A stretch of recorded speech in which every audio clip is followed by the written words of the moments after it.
Have you listened to recordings of this piece ever? Yeah. Some, yes? Okay. I've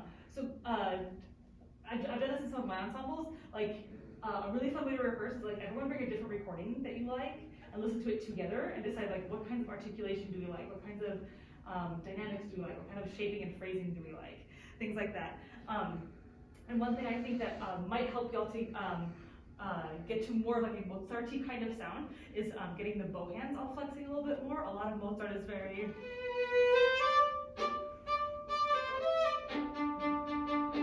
really like light, bouncy, flexible kind of stuff. So show me the most beautiful bow hand you've ever made in your life.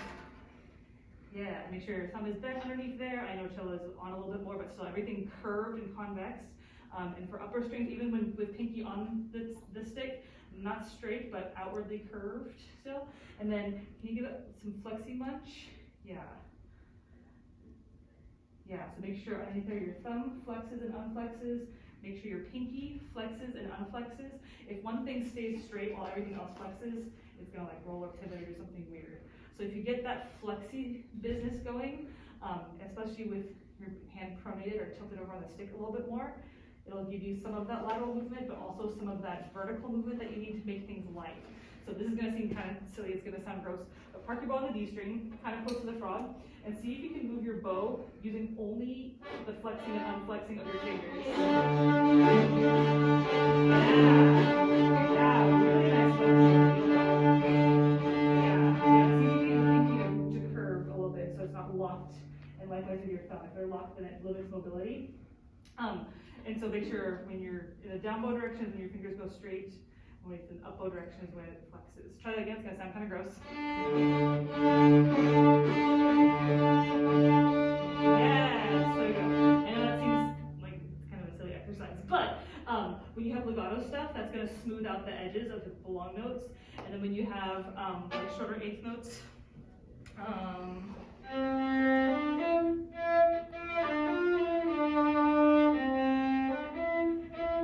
this kind of thing, if this is not part of that equation, then it all happens from the larger muscles, which gives it kind of a harder edge. So play from the beginning and try to let the finger flexies happen in every single note, in every single bow change. Okay, go ahead. Just a couple more.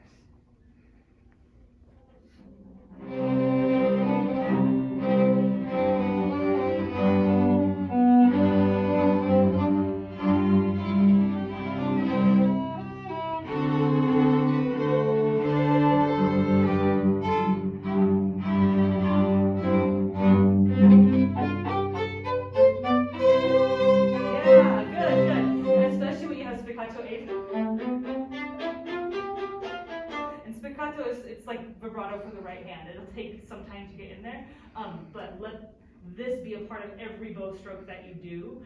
It'll make your legatos legato-y, your bouncier, your tremolos tremolo-y, I don't know if that's the word, but that I think will lighten up and give more bounce and lightness to make this whole quartet sound a little more Mozart-y and a little less thick and in the string. Okay, lovely work, well done. Thank you. Thank you.